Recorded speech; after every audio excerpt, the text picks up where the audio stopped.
नमस्कार दोस्तों, study with Sunil में आपका स्वागत करता हूं। जैसे कि आपको पता है कि मैं सीटेट की क्लास में सीटेट की पिछली क्लास में आपको जीन पियाजे के बारे में बताया था। जीन पियाजे के बारे में जैसे बताया था कि जीन पियाजे कहाँ के निवासी हैं, स्विट्जरलैंड के निवासी हैं। जीन पियाजे का जो था मतलब संज्ञात्मक विकास का सिद्धांत था उसके बारे में बताए थे, और जीन पियाजे कहाँ के निवासी हैं, स्विट्जरलैंड के निवासी हैं। तथा जीन पियाजे के अनुसार बच्चा एक नन्हा वैज्ञानिक होता है जो अपनी मतलब ज्ञान की रचना खुद करता है।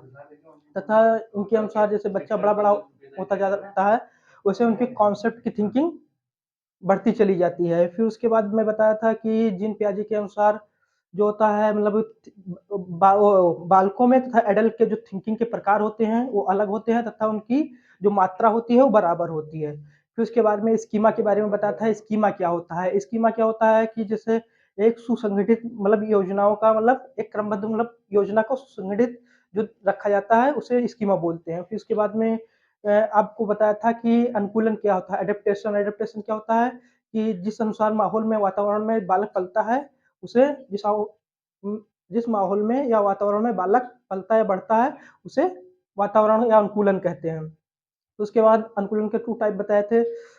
जैसे क्या होता है समावेशन और समायोजन। समावेशन में क्या बताया था कि मतलब एक ही प्रकार के जानवर को एक मतलब जैसे कुत्ता हुआ या बिल्ली हुआ, गाय हुआ, 4 पैर वाले जानवरों को एक एक श्रेणी में रखना।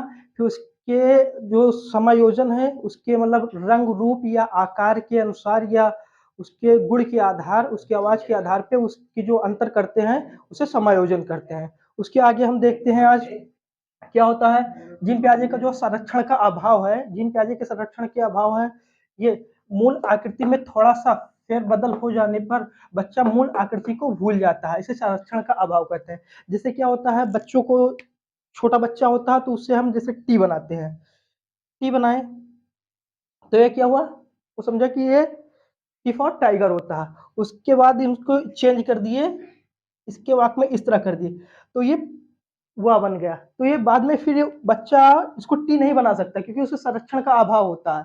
फिर इसके बाद हम इसको थोड़ा और बढ़ा दिए, का बना दिए।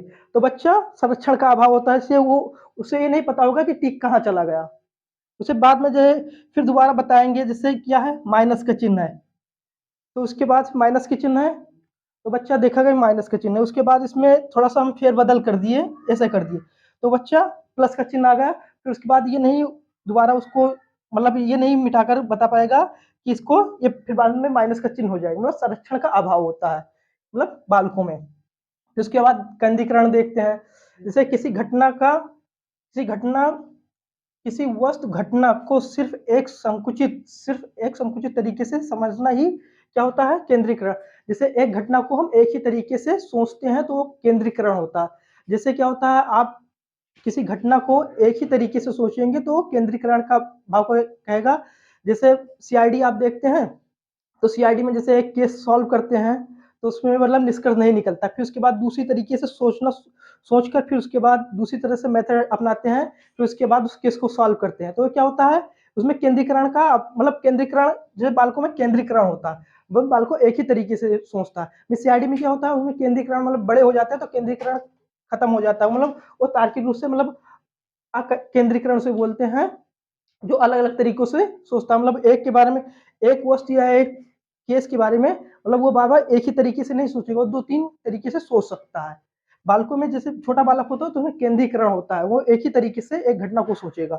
उसके बाद हम देखते हैं संतुलन या इक्विलिब्रेशन। इक्विलिब्रेशन क्या होता है? इसके अनुसार बालक आत्म-सात्मीकरण तथा समायोजन के प्रक्रियाओं में मतलब संतुलन कायम कर ले। जैसे क्या होता है? आपको बताया था कि समायोजन और समावेशन में जब बालक संतुलन इक्विलिब्रेशन कर लेगा, संतुलन कर लेगा तो उसे क्या बोलेंगे? समायोजन और समावेशन में जब वो संतुलन मतलब बराबर कर लेगा तो उसे संतुलन कायम कर लेगा तो उसे क्या बोलेंगे? मतलब संतुलन बोलेंगे। जब वो अपना मतलब इक्विलिब्रेशन मतलब बराबर कर लेगा तो उसे संतुलन बोलेंगे। फिर उसके बाद हम देखते हैं यहाँ पे जीन पियाजे के जीन पियाजे के संज्ञानात्मक विकास के 4 चरण होते हैं। कौन-कौन से चरण होते हैं? पहला क्या होता है संवेदीगामक या इंद्रियगामक अवस्था। ये क्या होता है जो 0 से 2 वर्ष का होता है। फिर उसके बाद क्या होता है पूर्व संक्रियात्मक अवस्था। फिर उसके बाद क्या होता है मूर्त संक्रियात्मक अवस्था। उसके बाद फिर अमूर्त संक्रियात्मक अवस्था। ये 4 चरण होते हैं जीन पियाजे के अनुसार। इनके अनुसार ये बताते हैं जीन पियाजे कि ये जो क्रम है ये एक साथ चलते हैं, इसमें फेर बदलाव नहीं हो सकता। ये इसमें जो बदलाव कर देंगे मतलब इसमें बदलाव हो ही नहीं सकता। ये बालकों का जो जन्म होता है पहले संवेदी क्रम में जाएगा, फिर पूर्व संक्रियात्मक अवस्था में जाएगा, फिर उसके बाद मूल संक्रियात्मक अवस्था में जाएगा, फिर अमूल संक्रियात्मक अवस्था में जाएगा। जीन पियाजे के अनुसार ये चरण जो होता है एक सीक्वेंस रूप में चलेगा, इसमें फेर बदलाव नहीं हो सकता। फिर उसमें देखते हैं संवेदी गामक या इंद्रिय गामक अवस्था। ये क्या होता है 0 से 2 वर्ष का होता है। इसमें क्या होता है बालक जैसे वस्तु अस्थायित्व क्या होता है ऑब्जेक्ट परमानेंस।